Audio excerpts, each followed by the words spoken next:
So I was impressed. I thought this author, whom I didn't know, I thought was extremely brilliant. Because the story is entirely coherent, but it's bringing out entirely new meaning. And it's stressing some things in the human equation that I would never have normally thought of. Actually, I thought these sort of things argued against the existence of God. Here, the author was using them to say, look at these. These play a fundamental role in the purpose of life. What? Intellect. Human beings have intellect. Right. In response to the angel question, they are moral creatures, and they are subjected to evil and angelic promptings.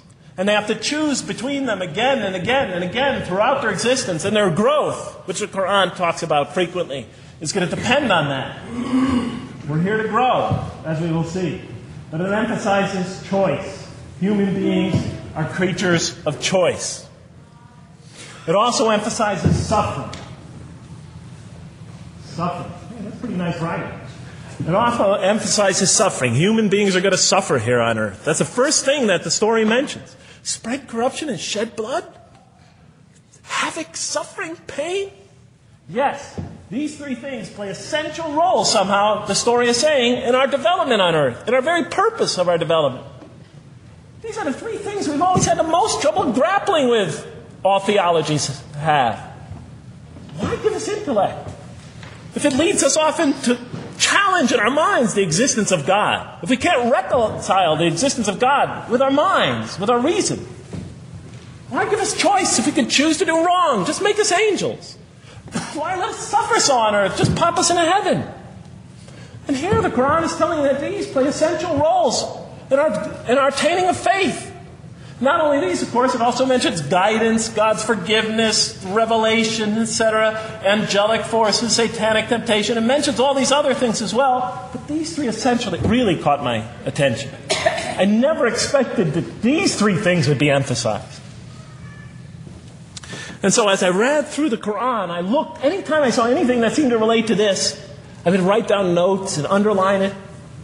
And I would walk up and down in San Francisco with my pen as I'm walking, because I like to walk about 7 miles every day, and I'd be underlining. My friends would always say, Jeff, what book are you reading? And I would lie to them, and I'd tell them, oh, it's a great novel or something. I didn't want them to know that I was reading the Quran. I think they thought I was going nuts.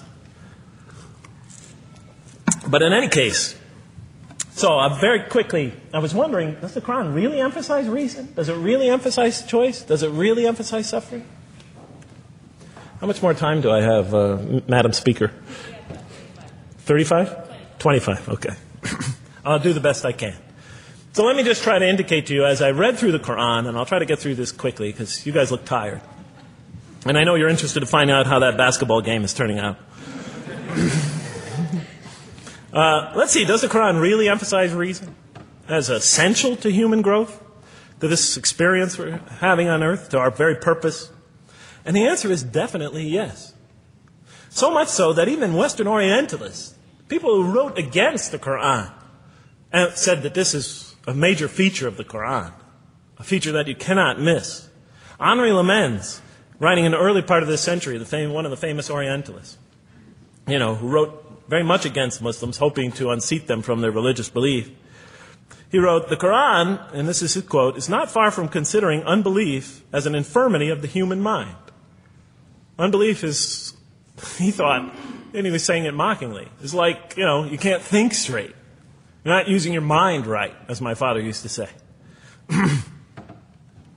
Maxime Rodinson wrote at length about the rationalistic approach of the Quran to faith.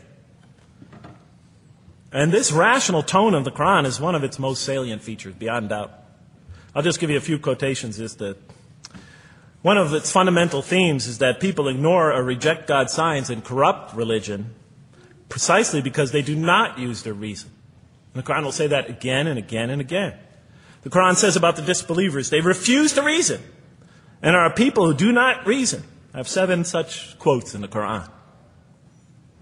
The Quran will say, will you not reason? It mentions that 14 times to the reader. God reveals signs and lessons and admonitions so that, and this is a quote from the Quran, perhaps you will finally use your reason. There are 8 such statements in the Quran. From the Quran's viewpoint, reason and faith are allies, just as illogic and false belief are allies. And it clearly sets the conflict along these lines. It says the right way has henceforth become clear from error. Those who benefit most from the Quran are persons of insight. 16 such statements in the Quran. Firmly rooted in knowledge, 8 such statements. Use their reason, 10 such statements. Stand on clear evidence and proof, 7 such statements. Those who oppose this revelation are deluded, 9 such statements. In manifest error, 28 such statements. Ignorant, 15. Foolish, 3. Have no understanding, 9. Only follow surmise and conjecture, 9. And blindly adhere to tradition, multiple times. It states that. In an almost Socratic style, the Quran repeatedly quizzes the reader and calls into question his or her assumptions. Again and again, it asks us, what do you think?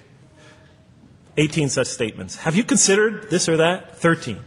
Did you suppose? 7. Sounds like a math teacher. Do they not ponder? 2 such statements. Do you think? Do you even think? 18 such statements. The message is clear. To gain truer faith, we need to free ourselves from inherited notions and examine our beliefs rationally. Learning plays a key role in human development. Read, the Quran exhorts the reader. For God taught us the use of the pen and taught humankind what it otherwise could not know. In life, nature, and history, in the Quran, there are signs and lessons for those who are wise.